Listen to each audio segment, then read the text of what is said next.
Sejam todos bem-vindos aqui ao meu canal. Hoje eu trago para vocês essa questãozinha aqui de matemática para você tentar resolver e, claro, vir acompanhar comigo a resolução dessa questão. Se você já sabe, deixe para mim nos comentários qual que é a opção que marca aqui exatamente o valor dessa expressão aqui. Percebam que temos vários elementos legais nessa questão, então se você já gosta desse tipo de conteúdo, já se inscreva no canal, tem vídeo novo todos os dias. Deixa aquele like para fortalecer o meu trabalho e também confira na descrição uma apostila para o Enem que eu fiz para você. Então se você conhece alguém que vai prestar a prova do Enem de matemática na semana que vem, ou você vai fazer também, né? Já tenta baixar aí para você estudar nessa última etapa aí de preparação para a prova, beleza? Agora vamos resolver juntos essa questão. Primeira coisa que a gente tem que fazer aqui, gente, é o seguinte: temos que ver qual dessas operações vamos fazer primeiro, né? Perceba que temos, além da multiplicação e divisão, primorial, duplo fatorial e fatorial. A gente vai fazer cada uma delas primeiramente e depois vamos fazer essas outras duas operações básicas. Então vamos começar aqui com o 9 primorial. O 9 primorial, gente, é uma operação que é interessante, não é uma operação básica que a gente conhece, por exemplo, na escola, mas ela aparece bastante aí, né, nos artigos científicos e tudo mais, tendo aqui uma grande importância os números primos. Então, para isso, eu vou listar aqui pra gente os números primos aqui em cima, ó. Os números primos, aí sim, são números que a gente conhece lá no ensino básico, né, no ensino fundamental principalmente, e esses números são aqui pra gente aqueles números que possuem apenas dois divisores. São eles o 2, o 3, 5, 7, 11 e assim por diante, tá? Esses são os primeiros números primos, já é suficiente para a gente poder resolver essa nossa questão. E aqui acontece uma coisa interessante. O 9 primorial ele é baseado nessas operações, como eu disse para vocês. E como que vai funcionar essa operação? A gente vai multiplicar todos os primos que são menores ou iguais a 9. Então a gente vai pegar o número 9 como referência e vamos ver se, primeiramente, o 9 é primo? Não é primo. Perceba que o 9 não aparece aqui porque ele é divisível por 3. Então a gente vai pegar todos os menores do que ele e vamos multiplicar. Então temos aqui 2, 3, 5 e 7, que são os números que vão entrar nessa multiplicação. Então vai ficar 7 vezes 5 vezes 3 vezes 2, certo? Essa é a operação que vai nos dar o valor do 9 primorial. Se a gente fizer as continhas, não é difícil, ó. 7 vezes 5, 35. 35 vezes 3 dá 105. 105 vezes 2 é 210. 210. Então, só para a gente saber o valor, daqui a pouco eu vou mostrar para vocês que dá para fazer uma simplificação ao invés de abrir todas as contas, mas se você quiser saber, 9 primorial é igual a 210. Percebam uma coisa interessante também. O 9 primorial vai ser igual ao 8 primorial e ao 7 primorial, porque todos esses, os números primos menores do que eles, são 7, 5, 3 e 2. Então, uma coisa interessante que acontece com os números primoriais é essa igualdade de vários valores, né, que se coincide ali no resultado por causa dos números primos, tá? Então só uma curiosidade para vocês saberem. A segunda operação é o 6 duplo fatorial. O duplo fatorial, pessoal, ele funciona da seguinte maneira.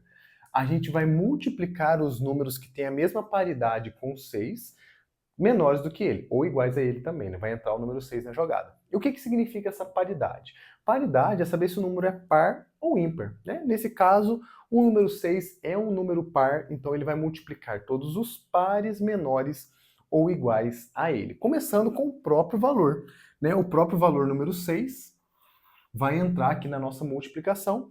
O par que vem antes dele é o número 4, basta a gente subtrair, né? 2, então vai ficar 4. Subtrai 2, a gente tem o número 2. E aí o zero não entra aqui, porque senão daria zero. E aí não faz sentido a gente multiplicar por zero, né? Então para sempre no menor par, que é positivo. No caso, o número 2. Beleza? Então 6 duplo fatorial é 6 vezes 4 vezes 2, que aqui vai ser fácil também, né? 24 vezes 2, 48. Muito bem. Então só para a gente saber a curiosidade do valor, porque como eu disse, a gente vai utilizar a simplificação. A outra operação é o 7 fatorial. E aí 7 fatorial também não é difícil, tá? É mais simples do que as outras, porque basta eu multiplicar todos os números naturais menores ou iguais a esse valor. Então, no caso, vai começar aqui pelo 7, e vai multiplicar o 6, e vai multiplicar o 5, o 4, o 3, o 2 e 1. Olha lá. fica maior, porque é um grande número de elementos aqui, né, que vai entrar na nossa multiplicação, mas é fácil de calcular. Agora é só a gente fazer essa multiplicação toda. Se a gente fizer 7 vezes 6, dá 42. Acredito que se a gente fizer dos menores para cá vai ficar mais fácil, olha lá. 1 vezes 2, 2. 2 vezes 3, 6.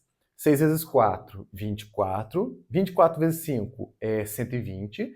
120 vezes 6 dá 720. 720 vezes 7. Aí só falta a gente fazer essa operação, né? Vamos ver aqui quanto que dá. 720 vezes 7. Não é difícil, tá? Vai dar 7 vezes 0, 0. 14 sobe 1, vai dar 5.040. Olha lá, 7 vezes 7, 49 com mais 1, 5.040. Exatamente isso que é o valor do nosso 7 fatorial. 5.040. Olha que interessante esses valores. Ficaram números muito grandes. A gente teria que, nesse momento, multiplicar 48 vezes 210, depois fazer uma divisão por 5.040. Então, é algo que a gente pode encontrar uma grande dificuldade, principalmente se a gente quiser fazer com agilidade, né, com velocidade. Então, o que eu vou fazer aqui? Ao invés de utilizar esses valores, que também daria certo, igual eu falei para vocês, só daria um pouquinho mais de trabalho, a gente vai utilizar essa parte aqui, ó, apenas a definição que envolve as multiplicações, tá? Olha por que eu vou fazer isso. Se a gente colocar essas multiplicações aqui na nossa operação, na nossa expressão, vai ficar o seguinte: o 9 primorial é 7 vezes 5 vezes 3 vezes 2, certo?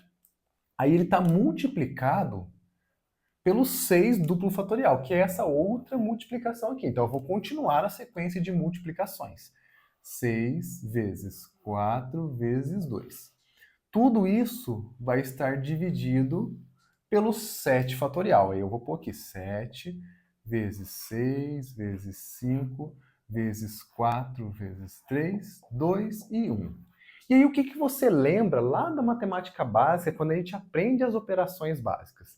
Que a multiplicação ela é a operação inversa da divisão. Ou seja, o que uma faz, a outra desfaz. Em outras palavras, se eu pego um número, multiplico por um valor x e divido por esse mesmo valor x, eu posso cortar esse x, né, esse valor que eu multipliquei e dividi, porque ele não daria diferença nenhuma. Por exemplo, 2 vezes 3 dividido por 3. 2 vezes 3 dá 6. 6 dividido por 3 volta no número 2, que era o inicial. Então, se eu multiplico e divido pelo mesmo número, eles se anulam.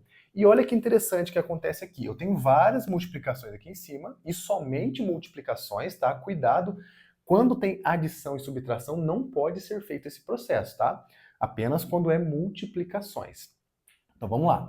Temos multiplicações e divisões. Então, por exemplo, o 7 está multiplicando aqui em cima, mas ele está sendo dividido aqui embaixo também. Então, o 7, ele consegue eliminar esse 7, certo? Mesma coisa, esse 5 aqui está multiplicando aqui em cima, está sendo dividido pelo 5 que está aqui embaixo no meio aqui também, ó. Corta com 5.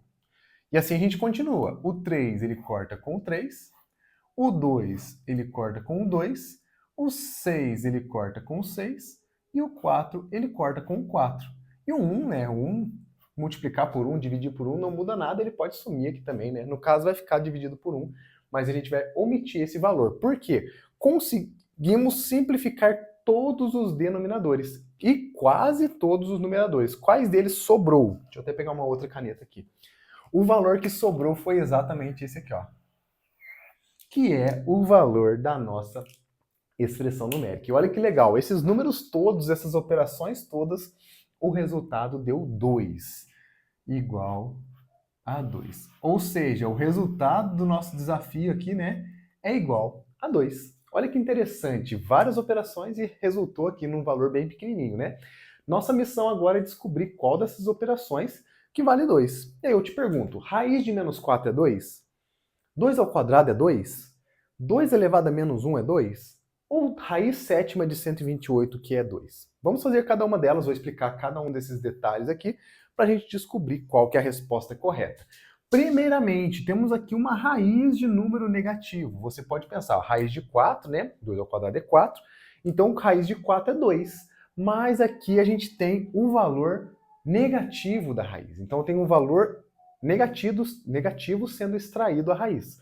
Como que funciona isso? Você sempre aprendeu que isso não existe, né?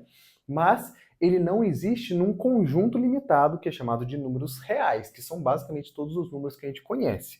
Só que existe um conjunto acima desse conjunto dos números reais que cabe aqui pra gente esse valor de raiz negativa. E é ele que eu vou explicar para vocês agora.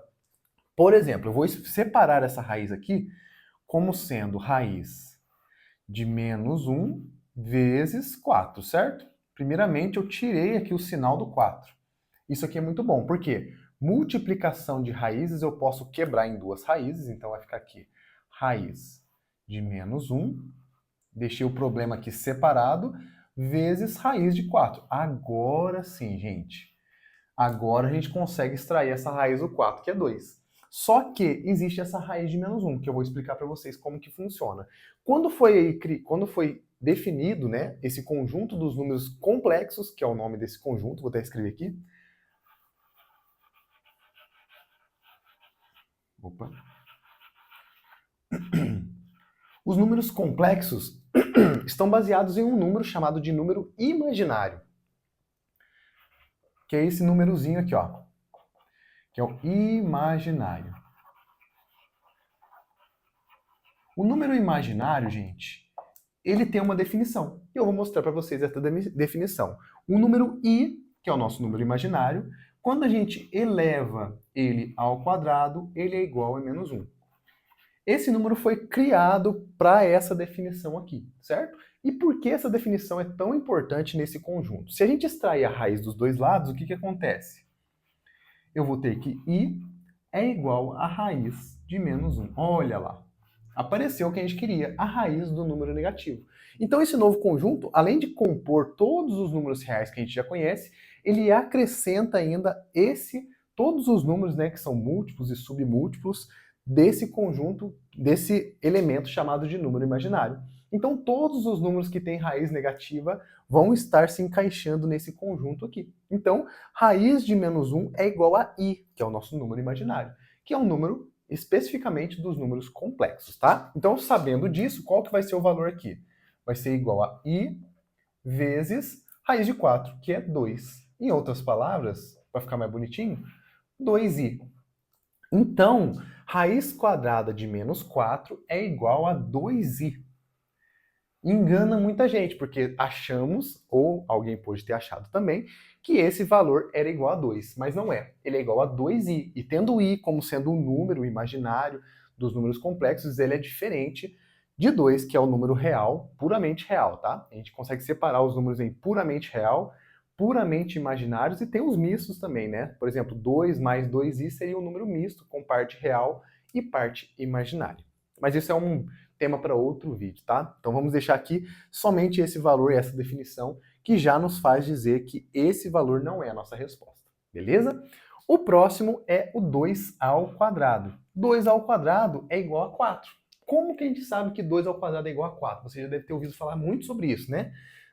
Por definição, o número 2, que é a base, ele vai se repetir em uma multiplicação uma certa quantidade de vezes. E essa quantidade de vezes vai estar escrita exatamente no expoente. Então, 2 ao quadrado é igual a 2 vezes 2, e aí sim, 2 vezes 2 é igual a 4.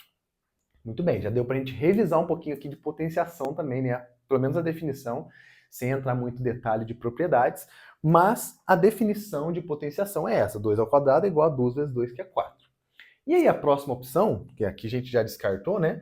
O 2 elevado a menos 1. A gente já entra aqui num caso especial das potências também, que estão as potências com expoente negativo.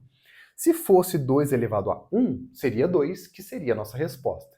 Mas aqui a gente tem um valor negativo no expoente. Como que isso funciona? O número negativo no expoente, ele vai inverter o meu número com respeito à multiplicação. Em outras palavras, o 2 ele é a mesma coisa que 2 sobre 1, certo? É uma fração, todo número inteiro é um número racional, ele pode ser escrito como uma fração de inteiros, dessa forma aqui, colocando um 1 como denominador.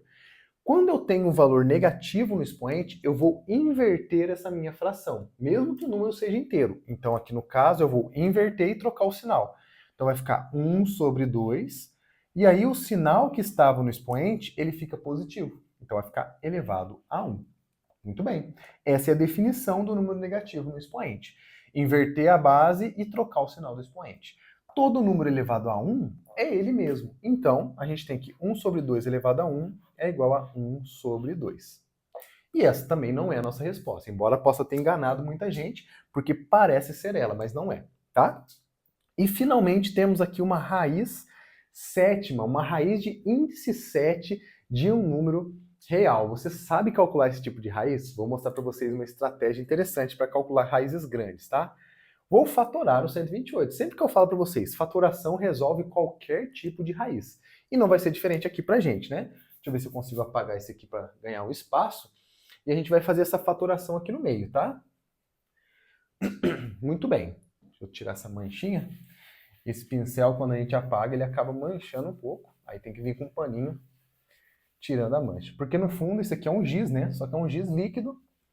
Depois que ele seca, ele vira giz sólido, né? Aí ele fica um pozinho no quadro. Mas agora limpou. Vamos fatorar o 128. 128. E vamos fazer um tracinho aqui, a fatoração que a gente já está acostumado, tá? Vamos dividir pelos números primos, que são esses números aqui em cima.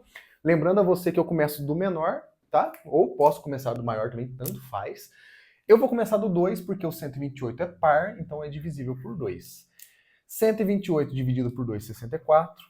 É par, vai por 2 de novo, dá 32. Por 2 de novo, 16. E aqui fica fácil, né? Por 2 é 8.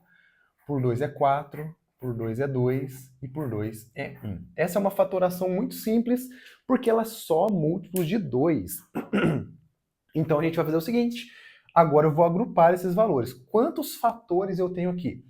1, 2, 3, 4, 5, 6, 7. O que isso quer dizer? Eu tenho 7 fatores iguais em uma multiplicação. Quer dizer que essa potência aqui, que potência é multiplicação de números repetidos, lembra que eu falei para vocês? Isso aqui, então, vai ser igual a 2 elevado à sétima potência.